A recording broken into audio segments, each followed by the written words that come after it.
అధ్యక్ష, ప్రతిపక్ష పార్టీకి చెందిన నాయకులకి ఇక్కడ ఓపిక లేదు కనుక ఒక విషయం చాలా స్పష్టంగా చెప్పదలుచుకుని, ఎందుకంటే నిరుద్యోగ యువకులందరూ ఆశతో మమ్మల్ని చూస్తున్నారు. వాళ్ళందరికీ నేను సమాధానం చెప్పాల్సిన అవసరం ఉంది అధ్యక్ష.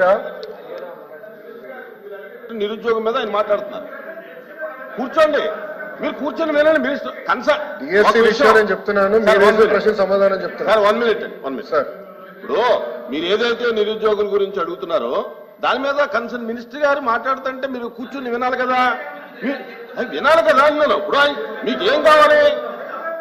కాదండి, అదే విషయం చెప్తున్నారు.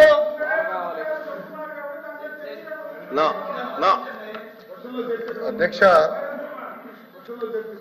డిఎస్సీ అనేది మీరు ఒక్కసారిగా చూస్తే గత ప్రభుత్వం ఒక్కసారి కూడా 5 సంవత్సరాల్లో ఒక్క డిఎస్సీ కూడా వేయలేదు. ఎందుకు వేయలేదో వాళ్ళు సమాధానం చెప్పాలి అధ్యక్ష.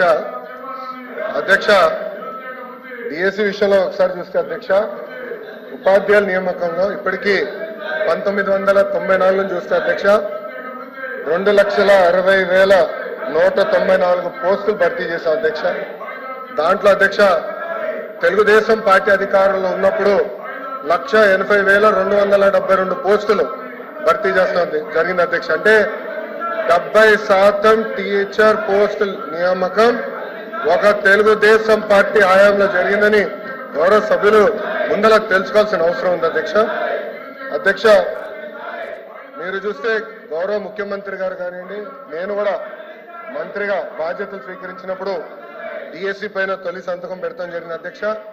దాంట్లో భాగంగా 2/7/24కి టెట్ నిర్వహిస్తాం జరిగింది. 4,27,000 మంది అప్లై చేశారు. దాంట్లో 3,68,000 మంది అపియర్ అయ్యారు. 1,87,000 మంది క్వాలిఫై అయ్యారు అధ్యక్ష.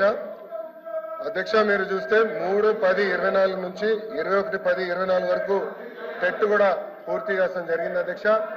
1 మ్యాన్ కమిషన్ రిపోర్ట్ త్వరలో రాబోతుందని మేము భావిస్తున్నాం అధ్యక్ష.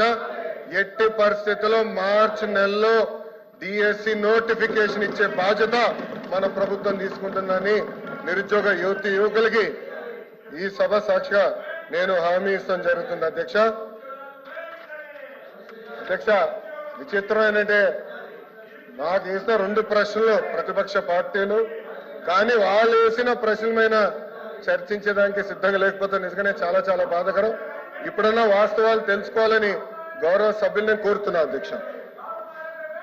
Question number 13762 minister for energy.